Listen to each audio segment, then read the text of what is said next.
Hello guys, how are you all? This is Kiran, your IIT JEE Mathematics mentor. So hi పిల్లలు, ఎలా ఉన్నారు మీరంతా? నేను కిరణ్ కుమార్, మీ IIT JEE mathematics mentor. So welcome to the physics వాళ్ళ Telugu channel. So ఇప్పటిదాకా మనం యాక్చువల్గా ప్రీవియస్ వీడియోస్లో ఏంటంటే కాంప్లెక్స్ నెంబర్స్, క్వాడ్రాటిక్ ఇలాంటి టాపిక్స్ గురించి తెలుసుకున్నాం. బట్ ఈ పర్టికులర్ వీడియోలో మనం ఏంటంటే మనం రాయబోయే ఎంట్రన్స్ ఎగ్జామ్ గురించి తెలుసుకోబోతున్నాం. Like JEE versus EAMCET. ఈ రెండు ఎగ్జామ్స్లో మనకి జేఈ ప్రిపేర్ అవడం బెటరా, లేదా ఎంసెట్ ప్రిపేర్ అయితే బెటరా, లేదా రెండు ప్రిపేర్ అయ్యి తర్వాత ఏం డిసైడ్ అవ్వాలో చూసుకుంటే బెటరా. సో ఇలాంటి వాటన్నిటి గురించి తెలుసుకోబోతున్నాం. అలాగే జేఈ ఈజీనా, ఎంసెట్ ఈజీనా, సో వీటిల్లో ఎంసెట్ కాలేజ్ జాయిన్ అయితే బెటరా, లేదా జేఈ ద్వారా వచ్చే కాలేజ్ జాయిన్ అయితే బెటరా, వీటన్నిటి గురించి మనం ఇప్పుడు ప్రత్యేకంగా తెలుసుకోబోతున్నాం. So let us get into the topic right now. So first of all we'll analyse the number of test takers. అసలు ఎంతమంది ఎగ్జామ్ రాస్తున్నారో తెలుసుకుందాం. దాన్ని బట్టి మనకి యాక్చువల్గా ఒక ఫెయిర్ ఐడియా వస్తుంది కాంపిటీషన్ ఎలా ఉంది, ఆ ఎగ్జామ్కి కాంపిటీషన్ ఎలా ఉంది, అండ్ మనం ఎంతవరకు ఆ ఎగ్జామ్లో సక్సెస్ అవ్వగలుగుతాం. ఇవన్నీ తెలుసుకోవాలంటే ఫస్ట్ మనకి ఎంత క్యాలిబర్ ఉందో తెలుసుకోవాలి first. So first of all you have to know how much competition is there and how you can compete with them. So the first thing that you need to know is the number of test takers. So ఎంతమంది exam రాస్తున్నారు అనేది ముందు మనకి తెలియాలి. So దాన్ని బట్టి మనం prepare అవ్వచ్చు. Number of test takers. So మనం లాస్ట్ 5 years అనలైజ్ చేసినట్లయితే, లైక్ 2022, 21 అప్ టు 2018 ఈ 5 years అనాలిసిస్ చూసినట్లయితే, సో ఇక్కడ జేఈ రాశాను, ఇక్కడ EAMCET and EAPCET, like Telangana EAMCET ఒకటి, ఆంధ్రప్రదేశ్ ఎంసెట్ ఒకటి, ఎంతమంది రాశారో డేటా చూద్దాం. సో జేఈ మెయిన్ రాసింది ఎంతమంది ఇక్కడ 2022లో 9,55,090 మెంబర్స్ రాశారు. ఆల్మోస్ట్ 9 lakhs మెంబర్, 9 లక్షల మంది రాశారు. బట్ ఎంసెట్ కంపేర్ చేసుకుంటే మనకి తెలంగాణ ఎంసెట్లో 1,56,860 మెంబర్స్ రాశారు. అలాగే 1,94,752 రాశారు ఈ ఏపీ ఎంసెట్లో. సో ఇది మనకి రాసిన నంబర్ ఆఫ్ స్టూడెంట్స్. సో ఆబ్వియస్గా నంబర్ ఆఫ్ స్టూడెంట్స్ కంపేర్ చేసుకుంటే మనకి ఏమనిపిస్తుంది, ఇక్కడ జేఈ మెయిన్ కాంపిటీషన్ ఆబ్వియస్గా ఎక్కువ ఉంది. ఎందుకంటే అది ఆల్ ఇండియా లెవెల్ టెస్ట్ కాబట్టి, ఆల్ ఓవర్ ఇండియా అందరు రాస్తారు కాబట్టి కాంపిటీషన్ డెఫినెట్గా ఎక్కువ ఉంది జేఈలో. ఎంసెట్లో కూడా కాంపిటీషన్ మన స్టేట్లో ఉంది. బట్ నెంబర్ ఆఫ్ ఇంజనీరింగ్ కాలేజ్తో కంపేర్ చేసుకుంటే, సో మనకి యాక్చువల్గా the number of test takers and number of engineering college compare చేసుకుంటే, నెంబర్ ఆఫ్ సీట్స్ ఏవైతే అవైలబుల్ ఉన్నాయో కంపేర్ చేసుకుంటే ఎంసెట్ డెఫినెట్గా ఈజీ అవుతుంది. సో ప్యాటర్న్ గురించి వాటి గురించి మనం తర్వాత డిస్కస్ చేద్దాం. But in terms of competition చూస్తే JEE main highly competitive and EAMCET is definitely easy to crack. ఎందుకంటే రాసే వాళ్ళు తక్కువ డెఫినెట్గా. బట్ మీకు అనిపించచ్చు అది ఆల్ ఇండియా లెవెల్లో రాస్తున్నారు, బట్ ఇక్కడ స్టేట్ లెవెల్లోనే రాస్తున్నారు. బట్ నెంబర్ ఆఫ్ సీట్స్ ఎన్ని ఉన్నాయో కంపేర్ చేసుకుంటే దాన్ని బట్టి చూస్తే డెఫినెట్గా ఎంసెట్ అనేది ఈజీ, మనకి క్రాక్ చేయడం డెఫినెట్గా ఎంసెట్ అనేది ఈజీ. సో ఫర్దర్గా దాని గురించి డిస్కస్ చేద్దాం. And let us also analyse the other years. Like 2021లో లైక్ 9,39,008 మెంబర్స్ రాశారు. సో దీంట్లో అండ్ ఎంసెట్ ఎంతమంది రాశారు తెలంగాణ స్టేట్లో 1,47,991. You can see that 1,47,991.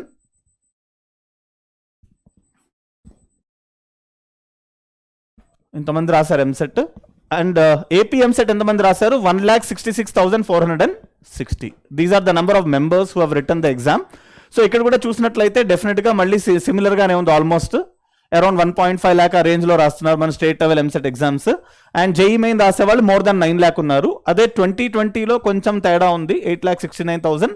And ఇక్కడ కొంచెం తక్కువ ఉంది, ఇక్కడ కొంచెం ఎక్కువ ఉంది. బట్ మోర్ ఆర్ లెస్ కొంచెం సిమిలర్గానే ఉంటుంది, నెంబర్ ఆఫ్ స్టూడెంట్స్ సిమిలర్గానే ఉంటుంది. So like that you can analyse for 2019 how many have written and for 2018 how many have written. So ఈ లాస్ట్ 5 years ట్రెండ్ చూసినట్లయితే నెంబర్ ఆఫ్ టెస్ట్ టేకర్స్ని బట్టి compare చేస్తే డెఫినెట్గా జేఈ మెయిన్ అనేది highly competitive compared with EAMCET. కాబట్టి EAMCET crack చేయడం డెఫినెట్గా ఈజీ, జేఈ మెయిన్ క్రాక్ చేయడం I don't say it is tough ఏం కాదు. బట్ ఎంసెట్తో పోల్చుకుంటే డెఫినెట్గా టఫే. బట్ రెండు ఎగ్జామ్స్లో ఏది ఈజీ అంటే డెఫినెట్గా ఎంసెట్ అనేది మనకి చాలా easy exam. Okay, let us proceed further and see. So based on the pattern of exam. So pattern of exam చూసినట్లయితే ఇక్కడ మనకి జేఈ మెయిన్లో, ఫర్ ఎగ్జాంపుల్ జేఈ మెయిన్లో చూసినట్లయితే మార్క్స్ పర్ క్వశ్చన్, ప్రతి క్వశ్చన్కి 4 marks ఉంటాయి. లైక్ మ్యాథ్స్లో కానీ, ఫిజిక్స్లో కానీ, కెమిస్ట్రీలో కానీ ప్రతి క్వశ్చన్కి 4 marks ఉంటాయి. ఎంసెట్లో ప్రతి క్వశ్చన్కి 1 mark ఉంటుంది. అండ్ నెంబర్ ఆఫ్ క్వశ్చన్స్ చూసినట్లయితే ఇక్కడ 25 అని రాశాను మ్యాథ్స్లో జేఈలో. బట్ యాక్చువల్గా మనకి ఆన్సర్ చేయాల్సిన క్వశ్చన్స్ 25నే. బట్ మనకి టోటల్ ఎన్ని క్వశ్చన్స్ ఉంటాయి యూజువల్గా 10, 20 + 10 ఇందులో కూడా 20 + 10 ఉంటాయి, కానీ 10లో 5 రాయాలి. యాక్చువల్గా 20 + 10 రాస్తున్నాను, ఈ 10లో 5 ఆన్సర్ చేయాలి. సో 20 క్వశ్చన్స్ ఏంటంటే ఇందులో ప్రతి సబ్జెక్ట్లోనూ సింగిల్ కరెక్ట్ ఆన్సర్, 4 చాయిస్లో ఒకటి కరెక్ట్ ఉంటుంది. అండ్ మిగతా 10 క్వశ్చన్స్లో ఏంటంటే 5 రాస్తే సరిపోతుంది. ఆ 10లో 5 రాయాలి. అవి న్యూమరికల్ ఆన్సర్ టైప్ క్వశ్చన్స్ ఉంటాయి. సో అవి numerical answer type, but answer చేయాల్సింది 20 + 5 క్వశ్చన్స్ అవుట్ ఆఫ్ దీస్ 10. ఇక్కడ చాయిస్ ఉంది కాబట్టి జనరల్గా న్యూమరికల్ ఆన్సర్ టైప్ టఫ్ ఉంటుంది కాబట్టి అందులో చాయిస్ ఇచ్చారు, సో కొంచెం ఈజీ అవుతుంది. So 25 in each subject. And marking scheme చూసినట్లయితే కరెక్ట్ ఆన్సర్కి మనకి 4 మార్క్స్ వస్తాయి, రాంగ్ ఆన్సర్కి -1 కట్ అవుతుంది మనకి. సో జేఈలో -1 for wrong mark, and for every correct answer will get +4. So ఎంసెట్లో ఏంటంటే మనకి ప్రతి క్వశ్చన్కి 1 మార్క్ ఉంటుంది. అండ్ నంబర్ ఆఫ్ క్వశ్చన్స్ చూసినట్లయితే మ్యాథ్స్లో 80, ఫిజిక్స్లో 40, కెమిస్ట్రీలో 40. సో మనకి ఎంసెట్లో ఒక మెయిన్ అడ్వాంటేజ్ ఏంటంటే మ్యాథ్స్ వెయిటేజ్ ఎక్కువ ఉంది. ఫిజిక్స్ అండ్ కెమిస్ట్రీ కంపారిటివ్గా తక్కువ ఉంది. ఈ రెండింటికి ఈక్వల్ ఉంది, కానీ మ్యాథ్స్తో కంపేర్ చేసుకుంటే వెయిటేజ్ మ్యాథ్స్కి ఎక్కువ ఉంది. బట్ జేఈ మెయిన్లో ఏంటంటే 3 సబ్జెక్టులకి ఈక్వల్ వెయిటేజ్ ఉంది. ఓకే, సో డెఫినెట్గా మ్యాథ్స్లో స్ట్రాంగ్ ఉన్న వాళ్ళు ఎవరైనా సరే, సపోజ్ మ్యాథ్స్లో అవుట్ ఆఫ్ 80 ఈవెన్ 70 మార్క్స్ వచ్చినా, వేరే వాటిలో కొంచెం తక్కువ హాఫ్ ఆఫ్ 20 వచ్చినా మనకి మంచి ర్యాంకే వస్తుంది. సో మ్యాథ్స్ మీద ఎక్కువ ఫోకస్ చేయొచ్చు ఎంసెట్ ప్రిపేర్ అయ్యే వాళ్ళు. That doesn't mean that you should not focus on chemistry and physics, but weightage ఎక్కువ ఉంది కాబట్టి మ్యాథ్స్ అనేది డెఫినెట్గా స్కోరింగే. సో కెమిస్ట్రీ కొంచెం మెమరీ బేస్డ్, కొంతమందికి ఏంటంటే కెమిస్ట్రీ నచ్చుతుంది, కొంతమంది పిల్లలకి ఏంటంటే మెమరీ బేస్డ్ నచ్చకపోవచ్చు. సో కాబట్టి అలాంటి స్టూడెంట్స్, కొంతమందికి ఏమో ఫిజిక్స్ టఫ్ అనిపించవచ్చు, కొంతమందికి మ్యాథ్స్ కూడా టఫ్ అనిపిస్తుంది. బట్ ఎక్కువ వెయిటేజ్ ఉంది కాబట్టి మ్యాథ్స్ మీద డెఫినెట్గా ఫోకస్ చేయొచ్చు ఎంసెట్కి. జేఈ మెయిన్లో మాత్రం ఈక్వల్గా ఫోకస్ చేయాలి 3 సబ్జెక్ట్స్ మీద. సో ఇది మనకి weightage negative marks in JEE, and ఎంసెట్లో మనకి నెగిటివ్ మార్క్స్ లేవు. సో ఇంకొక అడ్వాంటేజ్ ఎంసెట్లో ఏంటంటే కొంతమంది ఏంటంటే అసలు ఏం రాకుండా ఫ్లూక్లో పెట్టిన వాళ్ళు కూడా లక్ బాగుంటే మంచి ర్యాంక్ వచ్చే ఛాన్స్ ఉంది. But that rarely happens. కొంతవరకు అయితే తెలిసి ఉండాలి సబ్జెక్టు, మీరు ఇష్టం వచ్చినట్టు పెడితే సరిపోదు, అది ఒకళ్ళిద్దరికి లక్లో తగలచ్చు. బట్ జనరల్గా ఏంటంటే నెగిటివ్ మార్క్స్ లేవు కాబట్టి మీకు రాని క్వశ్చన్స్ కూడా జస్ట్ మార్క్స్ పెడితే కొన్ని కరెక్ట్ అయినా కానీ ఏవో ఒక మార్క్స్ యాడ్ అవుతాయి. బట్ జేఈలో అలా చేయడానికి లేదు, ఎందుకంటే నెగిటివ్ మార్క్స్ ఉన్నాయి కాబట్టి అది నాట్ అలౌడ్. సో అలా చేస్తే మీరు డెఫినెట్గా నెగిటివ్ మార్క్స్లోనే చాలా పోతాయి, వచ్చిన మార్క్స్ కూడా పోతాయి. సో జేఈలో మనకు ఆ స్కోప్ లేదు, అంటే రాని క్వశ్చన్స్కి ఇష్టం వచ్చినట్టు అటెంప్ట్ చేయకూడదు. బట్ ఎంసెట్లో చేయొచ్చు, ఎందుకంటే నెగిటివ్ మార్కింగ్ లేదు కాబట్టి అటెంప్ట్ చేయొచ్చు. So this is compare to the pattern of the exam. So pattern of exam చూసినట్లయితే, సో ఇది ప్యాటర్న్ మనకి. సో ఒక సబ్జెక్ట్ బాగా స్ట్రాంగ్గా ఉన్నా కానీ స్కోర్ చేయొచ్చు ఎంసెట్లో, అది ఎంసెట్లో మనకి అడ్వాంటేజ్. సో జేఈ వర్సెస్ ఎంసెట్లో, అందుకనే ఎంసెట్ కొంతవరకు దీన్ని బట్టి కూడా ఈజీ అవుతుంది. అండ్ లెవెల్ ఆఫ్ క్వశ్చన్స్ చూసినట్లయితే జనరల్గా జేఈ మెయిన్లో ఏంటంటే కాన్సెప్ట్ బేస్డ్ ఉంటాయి, కొంచెం థింకింగ్ ఎబిలిటీ ఎక్కువ ఉండాలి. ఎంసెట్లో కూడా ఉంటాయి, బట్ ఫార్ములా బేస్డ్ చాలా క్వశ్చన్స్ ఉన్నాయి కాబట్టి, ఇక్కడ నెంబర్ లైక్ 80 ఉన్నాయి కాబట్టి ఫార్ములా బేస్డ్ చాలా ఉంటాయి. కొన్ని క్వశ్చన్స్ ఏంటంటే మీరు స్టాండర్డ్ బుక్స్ ఆల్రెడీ చేసుంటే, ఆల్రెడీ ఫెమిలియర్ బుక్స్లోంచే మీకు వస్తాయి కాబట్టి అదే బుక్ని మీరు 2-3 టైమ్స్ ఆల్రెడీ చేస్తుంటే మీకు కొన్ని క్వశ్చన్స్ గుర్తున్నప్పుడు ఏమవుతుందంటే ఆ 80 క్వశ్చన్స్ సపోజ్ మీకు 20-25 క్వశ్చన్స్ చూడంగానే ఆన్సర్ పెట్టేయచ్చు, అక్కడ చాలా టైం సేవ్ అవుతుంది. సో మన కాంపిటేటివ్ ఎగ్జామ్స్లో మెయిన్ ఏంటంటే మనం నెంబర్ ఆఫ్ క్వశ్చన్స్ ఎక్కువ అటెంప్ట్ చేస్తే వేరే వాళ్ళకైనా బెస్ట్ ర్యాంక్ వస్తుంది. లైక్ టాప్ 1000 ర్యాంక్స్లో ఎంసెట్లో ఎలా ఉంటుందంటే 1 మార్క్ కూడా చాలా డిఫరెన్స్ వస్తుంది. లైక్ 3 మార్క్స్కి లైక్ 1 మార్క్కి 200 ర్యాంక్స్, 300 ర్యాంక్స్, ఒక్కొక్కసారి 1000 ర్యాంక్స్ డిఫరెన్స్ కూడా ఉండొచ్చు. సో కాబట్టి ఏంటంటే ఒక చిన్న క్వశ్చన్ మనం మిస్ చేసినా కానీ మనకి తక్కువ మార్క్స్ వచ్చే ఛాన్స్ ఉంటుంది. So each and every question is important definitely to get a top rank in EAMCET. ప్రతి క్వశ్చన్ ఇంపార్టెంటే టాప్ ర్యాంక్ రావడానికి. సో కాబట్టి ఎంసెట్లో ఎక్కువ ఫార్ములా బేస్డ్ క్వశ్చన్స్ చాలాగే ఉంటాయి, అలాగే మీకు ప్రాక్టీస్ని బట్టి చాలా క్వశ్చన్స్ గుర్తుంటే మ్యాథ్స్లో ఆన్సర్ చేసేయచ్చు. కాబట్టి నెంబర్ ఆఫ్ క్వశ్చన్స్ ఎక్కువ అటెంప్ట్ చేస్తే ఆబ్వియస్గా మీకు బెస్ట్ ర్యాంక్ వస్తుంది. Okay, so this is about the pattern of the exam and which is easier. Let's look at the next aspect. So దీని తర్వాత డిఫికల్టీ లెవెల్ రాశాను. సో డిఫికల్టీ లెవెల్ చూసినట్లయితే JEE main, JEE advanced. So let us compare the exams, JEE advanced and MSET. So this MSET when I'm talking about MSET అంటే ఇక్కడ తెలంగాణ ఆంధ్ర ఇద్దరికి, TS and AP ఇద్దరికి. So difficulty level compare మూడిట్లో compare చేసుకుంటే you can just say this is medium, this is definitely tough, this is easy, sometimes medium, easy and sometimes medium. So కాబట్టి డెఫినెట్గా ఎంసెట్ అనేది మనం ఈజీగా క్రాక్ చేయొచ్చు. అండ్ జేఈ మెయిన్ కూడా అంత టఫ్ ఏమి ఉండదు, లైక్ జేఈ అడ్వాన్స్ కొంచెం టఫ్, కానీ జేఈ మెయిన్ కూడా ఏంటంటే మనకి ప్రాపర్ ప్రాక్టీస్ ఉంటే ఈజీగా స్కోర్ చేయొచ్చు జేఈ మెయిన్లో కూడా. And let us look at colleges and all those things. So admission colleges ఏముంటాయి? సో ఒకవేళ మనకి జేఈ ద్వారా అయితే, for example through JEE Main ఏ కాలేజెస్ ఉంటాయంటే మనకి జేఈ మెయిన్ ద్వారా జాయిన్ అవ్వాలంటే మనకి NITs, like which are called National Institutes of Technology, or triple ITs, International Institute of Information Technology. ఇంకేం కాలేజెస్ ఉన్నాయి మనకి? Government funded technical institute, GFTIs we call it us. So ఇలాంటి colleges అన్ని మనకి JEE main కింద వస్తాయి. So triple ITs and NITs డెఫినెట్గా చాలా వాల్యూ ఉంటుంది ఇందులో చేస్తే. జనరల్గా మీరు ఏ జాబ్కి వెళ్ళినా కానీ వాళ్ళు ఫస్ట్ మెన్షన్ చేసేది candidates from IITs, bits Pilani, NITs ఇలా మెన్షన్ చేస్తారు పర్టికులర్గా, అండ్ టాప్ రెప్యూటెడ్ కాలేజ్ అని తర్వాత మెన్షన్ చేస్తారు. సో మీరు నార్మల్గా ఏదో ఒక కాలేజ్లో చదివారు అనుకోండి, like for example EAMCET exam డెఫినెట్గా ఈజీ కాబట్టి చాలా మందికి ఏంటంటే 1 lakh ర్యాంక్ వచ్చిన వాళ్ళు కూడా సీట్లు వస్తున్నాయి, లేదా డొనేషన్ కడుతున్నారు, చదివేస్తున్నారు. సో ఇంజనీరింగ్ పేరుకైతే చదువుతున్నారు, బట్ బయటకు వెళ్ళిన తర్వాత ఏంటంటే వాడికి వర్త్ లేకపోతే జాబ్ రావట్లేదు. సో ప్రతివాడు 1000 ర్యాంక్ వచ్చిన వాడు నేను బీటెక్ చేశానని చెప్తాడు, 1,00,000 ర్యాంక్ వచ్చిన వాడు నేను బీటెక్ అని చెప్పుకుంటాడు. బట్ యాక్చువల్గా డిఫరెన్స్ ఎక్కడ వస్తుందంటే మీరు కంపెనీలోకి వెళ్ళినప్పుడు ప్రూవ్ చేసుకోవాలి first, and first of all job తెచ్చుకోవడం కూడా వాళ్ళ వల్ల కావట్లేదు. చాలా మందికి ఏంటంటే జాబ్ కూడా రావట్లేదు. సో మనం ఎలాంటి కాలేజ్లో పడితే అలాంటి కాలేజ్లో చదివితే మనం స్పెండ్ చేసిన మనీ వేస్ట్, ప్లస్ మన కెరియర్ కూడా గ్రోత్ ఉండదు. సో డెఫినెట్గా త్రూ ఎంసెట్ జాయిన్ అయితే డెఫినెట్గా టాప్ కాలేజెస్లో జాయిన్ అవ్వాలి, ప్లేస్మెంట్స్ ఉన్న కాలేజెస్లో. బయట నుంచి ఓపెన్ కాంపిటీషన్లో జాబ్ రావడం అనేది అంత ఈజీ కాదు. ప్లస్ వచ్చిన తర్వాత కూడా ఏంటంటే జాబ్లో చేరిన తర్వాత మనకి ఐఐటి, ఎన్ఐటీస్ వాళ్ళకి వేరే టైప్ ఆఫ్ వర్క్ ఉంటుంది, నార్మల్ కాలేజెస్ చదివిన వాళ్ళకి వేరే టైప్ ఆఫ్ వర్క్ ఉంటుంది.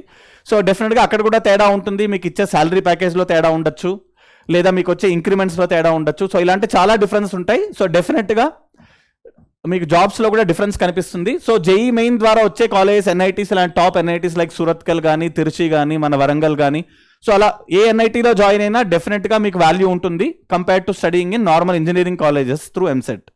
సో కొంచెం కష్టపడితే ఎంసెట్ బదులు జేఈ మెయిన్ క్రాక్ చేస్తే మంచి కాలేజ్లో అడ్మిషన్ వస్తుంది. ఎందుకంటే ఈ రోజుల్లో ఎంసెట్ అనేది ఆల్మోస్ట్ చాలా మందికి వస్తుంది. For example like engineering colleges చాలా ఉన్నాయి. ఎన్ని కాలేజెస్ ఉన్నాయో మీకు చూపిస్తాను నెక్స్ట్ స్లైడ్స్లో నేను.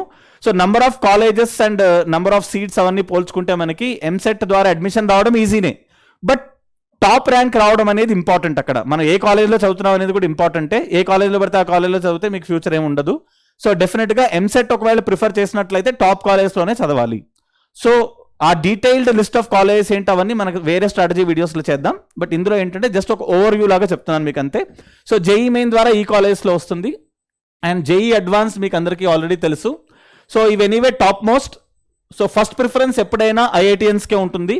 So you can go for Indian Institutes of Technology, IITs, and then you can go for Indian Institute of Science, Bengaluru. So IISc Bengaluru అనేది యాక్చువల్గా ఐఐటీస్ కన్నా రెప్యూటెడ్, బట్ యాక్చువల్గా వాళ్ళు ఇంజనీరింగ్ కోర్సెస్ ఇంతకుముందు ఆఫర్ చేసేవాళ్ళు కాదు. వాళ్ళు యాక్చువల్గా ఎంటెక్ కోర్సెస్ ఆఫర్ చేసేవాళ్ళు, అండ్ ప్యూర్ సైన్సెస్లో బిఎస్ఎంఎస్ ఉండేది ఐఐఎస్సిలో. బట్ రీసెంట్గా వాళ్ళు బీటెక్ ఒక కోర్స్ లాంచ్ చేశారు, మ్యాథమెటిక్స్ అండ్ సైంటిఫిక్ కంప్యూటింగ్ అని. సో డెఫినెట్గా మీరు ఐఐఎస్సిలో ఈ కోర్స్ చేయొచ్చు. యూజువల్గా ఇంతకుముందు కేవీపీవై ద్వారా వచ్చేది అడ్మిషన్, జేఈ అడ్వాన్స్ ద్వారా కూడా వచ్చేది.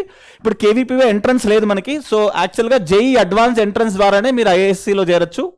సో ఐఏఎస్సి ఈ స్కోర్ని బట్టి కూడా జాయిన్ అవ్వచ్చు. ఇందులో BTech in mathematics and computing అని ఒక బ్రాంచ్ ఉంది. సో డెఫినెట్గా అది ఐఐటీస్తో అట్ పార్ ఉంటుంది. అండ్ యాక్చువల్గా ర్యాంకింగ్లో చూస్తే ఐఏఎస్సి ఐఐటీస్ కన్నా ముందు ఉంది కొన్నిసార్లు చూడొచ్చు మీరు వరల్డ్ ర్యాంకింగ్లో. సో డెఫినెట్గా ఇది ఒక మంచి ఆప్షన్ మీకు. ఇది కాకుండా like Indian Institute of science, education, research ఇలాంటి ఇన్స్టిట్యూట్స్లో జాయిన్ అవ్వడానికి, లేదా IISc Indian Institute of space science and technology ఒక ఇన్స్టిట్యూట్ ఉంది. సో దీంట్లో ఏంటంటే మీరు జేఈ అడ్వాన్స్ ద్వారానే దీంట్లో అడ్మిషన్ వస్తుంది. సో ఎవరైనా ఇస్రోలో జాబ్ చేయాలనుకున్న వాళ్ళు డైరెక్ట్గా ఇందులో చదివే వాళ్ళకి ఏంటంటే బీటెక్లో మీకు మంచి పర్సెంటేజ్ ఉంటే ఆటోమేటిక్గా ఇస్రోలో డైరెక్ట్ ప్లేస్మెంట్ వస్తుంది. సో డైరెక్ట్ మీకు జాబ్ కోర్స్ జాయిన్ అయ్యేటప్పుడే మీకు అది చెప్తారు, like you will be given a job in ISRO provided you perform to some extent, like ఆ పర్సెంటేజ్ వాళ్ళు మెన్షన్ చేస్తారు. మీరు దానికి తగ్గట్టు పర్ఫార్మ్ చేస్తే డైరెక్ట్ ఇస్రోలో జాబ్ వస్తుంది. సో దానికి జేఈ అడ్వాన్స్ కావాలి. సో ఇలాంటి ఆపర్చునిటీ మీకు ఎంసెట్ లాంటి కాలేజ్లో రాదు, even though the exam is easy. Okay, next EAMCET. So మనం ఎంసెట్ ద్వారా చూసినట్లయితే టాప్ కాలేజెస్కి డెఫినెట్గా వాల్యూ ఉంటుంది. Like you can say Osmania university, Jawaharlal Nehru technological university, ఇది Telangana side. And then we have Andhra university in Visakhapatnam, Andhra university. Say Venkateswara university ఒకటి ఉంది, SVU. And you also have Nagarjuna university. So ఇలా చాలా యూనివర్సిటీస్ ఉన్నాయి. సో ఇలాంటి యూనివర్సిటీస్ కాకుండా ఇంకా కొన్ని టాప్ కాలేజెస్ ఉన్నాయి. So like top colleges, private కాలేజ్లో కూడా కొన్ని టాప్ కాలేజెస్ ఉన్నాయి. సో ఆ కాలేజెస్ లిస్ట్ ఏంటి అవన్నీ మనం సపరేట్ వీడియోలో చేద్దాం. ఇప్పుడు జస్ట్ ఏంటంటే ఒక లిస్ట్ ఆఫ్ ఫ్యూ కాలేజెస్ రాశాను. సో ఇలాంటి కాలేజెస్లో చదివితే మీకు డెఫినెట్గా యూనివర్సిటీస్లో వాల్యూ ఉంటుంది, కొన్ని టాప్ ప్రైవేట్ కాలేజ్లో కూడా వాల్యూ ఉంటుంది. బట్ డెఫినెట్గా వీటితో కంపేర్ చేస్తే ఫస్ట్ ప్రిఫరెన్స్ ఎప్పుడైనా జేఈ అడ్వాన్స్ ద్వారా వచ్చే కాలేజ్ ఐఐటీస్ ఇలాంటి వాటికి, సెకండ్ ప్రిఫరెన్స్ దీనికి, అండ్ థర్డ్ ప్రిఫరెన్స్ దీనికి. అండ్ బిట్స్ పిలాని అనేది separate exam, but that is at par with IITs. Like BITS పిలానీలో చదివినా మీకు ఐఐటీలో చదివేంత వాల్యూ డెఫినెట్గా ఉంటుంది. సో బిట్స్ అనేది మీకు ఇంకో option. Okay, so that is about the colleges for admission, and then you can take a decision. దాన్ని బట్టి మీరు డిసైడ్ అవ్వచ్చు, లైక్ ఎంసెట్ ద్వారా జాయిన్ అయితే బెటరా, జేఈ మెయిన్ ద్వారా జాయిన్ అయితే బెటరా అది మీరు ఆలోచించుకోవచ్చు. ఓకే, సో నెక్స్ట్ ఆస్పెక్ట్ ఏంటంటే number of seats. So number of seats చూసినట్లయితే ఏపీ ఎంసెట్లో ఎన్ని సీట్లు ఉన్నాయి, 1,43,254. బట్ నంబర్ ఆఫ్ స్టూడెంట్స్ ఎంతమంది రాస్తున్నారు, మాక్సిమం 1.5 lakh, యావరేజ్ అనుకోండి 1.5 lakh ఈ రేంజ్లో రాస్తారు.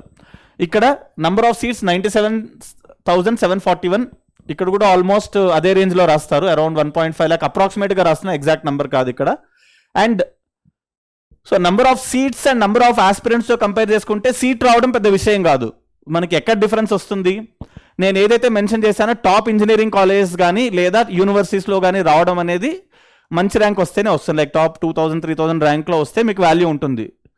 Okay, so 1 lakh, 2 lakh rank వచ్చి డొనేషన్లు కట్టి మీరు చదివితే దాన్ని బట్టి అయితే వాల్యూ డెఫినెట్గా ఉండదు. So you have to look at these aspects. And JEE main మనకి యాక్చువల్గా 30,000 సీట్స్ ఉన్నాయి, and the number of aspirants is around 9.5 lakh. Sometimes it can go beyond this. అప్రాక్సిమేట్గా రాస్తున్నాను ఇక్కడ, ఇంతమంది రాస్తారు 30,000. సో డెఫినెట్గా కాంపిటీషన్ అయితే ఎక్కువ ఉంటుంది, బట్ మీ ఫ్యూచర్ బాగుండాలంటే ఇలాంటి కాంపిటీషన్లోనే ఉండాలి. ఎందుకంటే ఫ్యూచర్లో మీరు జాబ్ మార్కెట్లోకి వెళ్ళినా డెఫినెట్గా కాంపిటీషన్ ఉంటుంది, జాబ్లో కూడా మీకు కాంపిటీషన్ ఉంటుంది. కాబట్టి మీరు ఇప్పటి నుంచే అది నేర్చుకోవాలంటే డెఫినెట్గా ఇలాంటి కాంపిటేటివ్ ఎగ్జామ్లో ఎక్సెల్ అయితే మీకు ఆ కాన్ఫిడెన్స్ వస్తుంది. అలాగే మీరు జాబ్లో కూడా వెళ్ళినప్పుడు అదే జీల్ తోటి మీరు ప్రొసీడ్ అవ్వచ్చు. ఓకే, సో మీకు ఫస్ట్ ఆఫ్ ఆల్ స్టార్టింగ్ వచ్చే ప్లేస్మెంట్ కూడా ఇంపార్టెంట్. లైక్ ఫర్ ఎగ్జాంపుల్ మీరు క్యాంపస్లో ఏదో కంపెనీలో జాబ్ వచ్చింది, వాడు ఇచ్చే టైప్ ఆఫ్ వర్క్ని బట్టి కూడా మీకు జాబ్ నచ్చకపోతే ఆటోమేటిక్గా మీరు డిమోటివేట్ అవుతారు. సో టైప్ ఆఫ్ వర్క్ అనేది కూడా వాళ్ళు ఇచ్చేది మీకు టాప్ కాలేజ్లో ఉన్న వాళ్ళకి డెఫినెట్గా the type of work that you do when you go to a company is definitely different and you will enjoy that work, but which is not the case if you study in a normal college. So definitely even though it is tougher, I would say you prefer for JEE Main. So JEE Main డెఫినెట్గా prefer చేయండి. అలాగే JEE advance ద్వారా కూడా మనకి మంచి number of seats 16,598 ఉన్నాయి. ఇందులో కూడా టాప్ ఐఐటీస్ అయితే బెటర్. లైక్ ఎన్ఐఆర్ఎఫ్ ర్యాంకింగ్స్ చూసుకోవచ్చు మీరు ఒకసారి ఏది టాప్ అనేది. సో మనం తర్వాత వీడియోస్లో వాటి గురించి కూడా డిస్కస్ చేద్దాం, అంటే కాలేజ్ ర్యాంకింగ్ ఏంటి, ఏ కాలేజ్ బెటర్ అవన్నీ కూడా డీటెయిల్గా డిస్కస్ చేద్దాం. ఇప్పుడు జస్ట్ ఒక ఓవర్ వ్యూ ఇస్తున్నాను మీకు. సో జేఈ అడ్వాన్స్ కూడా మరీ తక్కువ సీట్స్ ఏం లేవు. లైక్ మెయిన్ చదివే రోజుల్లో చాలా తక్కువ ఉండేవి సీట్స్, లైక్ బిలో 3,000 ర్యాంక్ వస్తే కానీ సీట్ వచ్చేది కాదు. బట్ ఇప్పుడు ఏంటంటే మనకి కొంచెం పెద్ద ర్యాంక్ వచ్చినా సీట్ వచ్చే ఛాన్సెస్ ఉన్నాయి. లైక్ 7,000, 8,000 ర్యాంక్ వచ్చినా సీట్ వచ్చే ఛాన్స్ ఉంది. సో జేఈ అడ్వాన్స్డ్ అనేది బెస్ట్ ఆప్షన్ డెఫినెట్గా, బట్ అది కాంపిటేటివ్గా చాలా టఫ్, అందరికీ రాదు. కాబట్టి సో డెఫినెట్గా ముందు మన టార్గెట్ ఏంటి, ఐఐటీస్ ఉండాలి, నెక్స్ట్ ఎన్ఐటీస్ ఉండాలి, దాని తర్వాత మన ఎంసెట్ కాలేజెస్ ఉండాలి. అలా అని ఎంసెట్ని మరీ తీసిపాడేయద్దు, ఎందుకంటే మీకు ఏది రాకపోతే last option rather than doing some normal degree, a బీకామో బీఎస్సీనో చేసే బదులు డెఫినెట్గా ఇంజనీరింగ్ అనేది మంచి ఆప్షనే. అట్లీస్ట్ మీరు తర్వాత అయినా ఫ్యూచర్లో మంచి ప్రాపర్ ఎంబీఏ కానీ ఎంఎస్ కానీ చేసి, ఒకవేళ ప్రాపర్ కాలేజ్లో మీకు సీట్ రాకుండా ఎంసెట్ ద్వారా చదివితే బయటికి వెళ్ళి టాప్ కాలేజ్లో ఎంఎస్ అన్నా చేయొచ్చు, లేదా ఎంబీఏ అయినా చేయొచ్చు, మన ఐఏఎంస్లో చేయొచ్చు. Then you can set your career. So discourage అవ్వాల్సిన పని లేదు, బట్ ఎప్పుడైనా aim for the best. I would say aim for the best one, then only go for the other options. So college fee and placement గురించి చెప్తున్నాం ఇక్కడ. So జనరల్గా NITs ఇలాంటి ప్లేసెస్లో మనకి ఏంటంటే ఫీజు 4 yearsకి అరౌండ్ 5 lakhs దాకా అవ్వచ్చు. And normal engineering colleges through EAMCET చూసినట్లయితే, సో వీటిల్లో కూడా మనకి జనరల్గా ఏంటంటే యావరేజ్గా 1.5 lakh per year అలా ఉంది. కొన్ని కొత్త కాలేజెస్లో తక్కువ ఉండొచ్చు, లైక్ రీసెంట్గా లేట్గా లైక్ లాస్ట్ 5 yearsలో స్టార్ట్ అయిన కాలేజెస్, అలాంటి వాటిల్లో ఫీజు అనేది కొంచెం 80,000-90,000లో కూడా ఉండొచ్చు. బట్ జనరల్గా 1.5 lakh అలా ఉండొచ్చు. టాప్ కాలేజెస్లో కొంచెం ఒక 20,000-30,000 ఎక్కువ ఉండొచ్చు. ఇది 1.5 lakh per year. అండ్ కొన్ని ఎన్ఐటీస్లో దీనికన్నా తక్కువ ఉండొచ్చు, నేను జస్ట్ రఫ్గా రాశాను మీకు. హాస్టల్ ఇలాంటి వాటి అన్నిటికీ కలిపి డెఫినెట్గా దీనికన్నా తక్కువ కూడా ఉండొచ్చు, బట్ మాక్సిమం మీరు స్పెండ్ చేసేది 5 lakhs. లైక్ ఇక్కడ ఇంజనీరింగ్ కాలేజెస్లో ఏంటంటే ఇప్పుడు 1.5 lakh per year ఉంది, బట్ ఇది ఎప్పుడు వర్త్ మీకు ఇంత ఫీజు కట్టినప్పుడు? డెఫినెట్గా క్యాంపస్ ప్లేస్మెంట్ ఉండే కాలేజ్లో చదివితే మీకు వర్త్ ఆ ఫీజు కట్టేది. సో బట్ దాన్ని బట్టి మీరు ప్రిపేర్ అవ్వాలి ఎప్పుడైనా కానీ. Okay, and coming to placements, మామూలుగా ఇలాంటి కాలేజెస్లో ఏంటంటే కామన్గా వచ్చే కంపెనీస్ మన టీసీఎస్, విప్రో, ఇన్ఫోసిస్ ఇలాంటి కంపెనీస్ వాళ్ళైతే ఒక 4 to 6 lakhs ఈ రేంజ్లో ఆఫర్ చేస్తారు. So they want offer very high fees in these normal engineering colleges. Like దీనికన్నా ఎక్కువ ఉండదు, మ్యాక్సిమం ప్లేస్మెంట్ ఇలాగే ఉంటుంది, దీనికన్నా టాప్ రేంజ్ ప్లేస్మెంట్స్ ఉండవు. బట్ ఎన్ఐటీస్లో చూస్తే మనకి even greater than 1 crore packages కూడా కొన్నిసార్లు ఉంటాయి, కొన్ని టాప్ ఎన్ఐటీస్లో ఉంటాయి. అండ్ మామూలు వాటిలో కూడా అట్లీస్ట్ మనకి ఒక 15 to 20 lakhs ప్యాకేజ్ వచ్చే ఛాన్స్ ఉంటుంది. 15 to 20, it can be more. జనరల్గా యావరేజ్గా రాస్తున్నాను. సో డెఫినెట్గా మనం స్పెండ్ చేసేదానికి వర్త్ అది. మనకి ఇంకా మంచి ప్యాకేజెస్ కూడా వస్తాయి, 50 lakhs 60 lakhs వచ్చేవాళ్ళు కూడా ఉన్నారు ప్యాకేజ్ అలాంటి వాళ్ళు. But on an average at least అలాంటి ప్యాకేజ్ వస్తుంది. అండ్ మీరు ఏదైనా జాబ్ ఇంటర్వ్యూకి వెళ్ళినప్పుడు డెఫినెట్గా మీకు ప్రిఫరెన్స్ ఉంటుంది compare to this EAMCET colleges. Okay, and IITs చెప్పాల్సిన అవసరం లేదు. డెఫినెట్గా ఎన్ఐటీస్లో ఇలాంటివి వచ్చినప్పుడు ఐఐటీస్లో కూడా ఇలాంటి ప్లేస్మెంట్స్ డెఫినెట్గా వస్తాయి. 1.5 crore ఇలాంటి ప్యాకేజ్లు ఉంటాయి. బట్ యాక్చువల్గా 1.5 crore అనేది ఏంటంటే ఫారెన్ కరెన్సీలో ప్యాకేజ్. మన ఇండియన్ కరెన్సీలో కన్వర్ట్ చేసుకుంటే అది యాక్చువల్గా 25 lakhs అలా దానికి ఈక్వల్ అంటే. బట్ ఇండియన్ కరెన్సీలో ఇలాంటి జాబ్స్ వస్తాయి, ఫారెన్ కరెన్సీలో 1.5 crore అలాంటి జాబ్స్ కూడా ఐఐటీస్ ద్వారా వస్తాయి. బట్ డెఫినెట్గా ఐఐటీస్ అలాంటి చోటు చదివిన వాళ్ళు ఏంటంటే పెద్ద పెద్ద కంపెనీస్కి సీఈఓస్ అవ్వచ్చు. సో వాళ్ళ సర్కిల్ అలా ఉంటుంది మీరు ఐఐటీస్లో చదివినప్పుడు. బట్ త్రూ ఎంసెట్ కాలేజ్ మీకు వెళ్ళినప్పుడు ఏంటంటే అలాంటివి చాలా తక్కువ ఉంటాయి. లైక్ మీరు మోటివేట్ అవ్వడానికి మీకు అంటే మీ చుట్టూ సర్కిల్ కూడా ఇంపార్టెంటే. సో డెఫినెట్గా ఎంసెట్ అనేది ఈజీ ఎగ్జామే, కానీ జేఈ అనేది ప్రిఫర్డ్. జేఈ తర్వాతే మీరు ఎంసెట్ ప్రిఫర్ చేయాలి. జేఈ నా వల్ల కాదు, ఏదో ఒక కాలేజ్లో చదువుతాను నేను అనుకున్న వాళ్ళైతే ఎంసెట్ కాలేజెస్కి వెళ్ళొచ్చు. ఓకే, అండ్ లేకపోతే నాకు ఏదో ఒక చదివితే సరిపోతుంది, నా దగ్గర చాలా డబ్బులు ఉన్నాయి, సో మార్కులు ఎన్ని వచ్చినా పర్లేదు, డొనేషన్ కట్టి జాయిన్ అవుతా అలా అనుకునే వాళ్ళు ఎంసెట్ కాలేజ్కి వెళ్ళొచ్చు. But first preference is definitely JEE advanced are JEE main, తర్వాతే దీనికి వెళ్ళొచ్చు. ఓకే, సో ఈ స్ట్రాటజీ వీడియోలో మనం జస్ట్ జేఈ ఎంసెట్ కంపేర్ చేసినప్పుడు ఏది ప్రిపేర్ అయితే బెటర్ అనేది తెలుసుకున్నాం. అండ్ దాని ప్యాటర్న్ ఏంటి, ఎంతమంది రాస్తారో, ఎలాంటి కాంపిటీషన్ ఉంది, దాన్ని బట్టి చూసుకుంటే డెఫినెట్గా ఆ కాంపిటీషన్ పరంగా చూసుకుంటే మనకి జేఈ మెయిన్ అనేది హైలీ కాంపిటేటివ్ అని తెలుసు. ఎంసెట్ అనేది కూడా కాంపిటేటివే, బట్ కంపారిటివ్గా లెస్ కాంపిటేటివ్. ఎందుకంటే number of seats available compare చేసుకుంటే డెఫినెట్గా మనకి అది ఈజీ ఎగ్జామే, competition wise easy. And pattern wise కూడా ఏంటంటే మనకి ఒక సబ్జెక్ట్ మ్యాథ్స్ లాంటి సబ్జెక్ట్ స్ట్రాంగ్ ఉన్నా 80 questions అక్కడే ఉన్నాయి కాబట్టి అక్కడే స్కోర్ చేయొచ్చు. వేరే వాటిలో కొంచెం తక్కువ వచ్చినా కూడా మనకి స్కోర్ చేయొచ్చు. ఓకే, సో అందరికీ ఈ వీడియో నచ్చిందని ఆశిస్తున్నాను. తర్వాత ఫ్యూచర్లో ఏంటంటే మనం ఇంకా అన్ని ఏ colleges, top college like top NITs ఏంటి, టాప్ ఐఐటీస్ ఏంటి, వాటిల్లో లైఫ్ ఎలా ఉంటుంది, వాటిలో ప్లేస్మెంట్స్ ఎలా ఉంటాయి, వీటన్నిటి గురించి మనం డీటెయిల్గా తెలుసుకుందాం. ఇప్పుడు జస్ట్ మీకు ఒక ఓవర్ వ్యూ ఇచ్చాను. Okay, so bye guys, I hope you enjoyed the video. I'm signing of.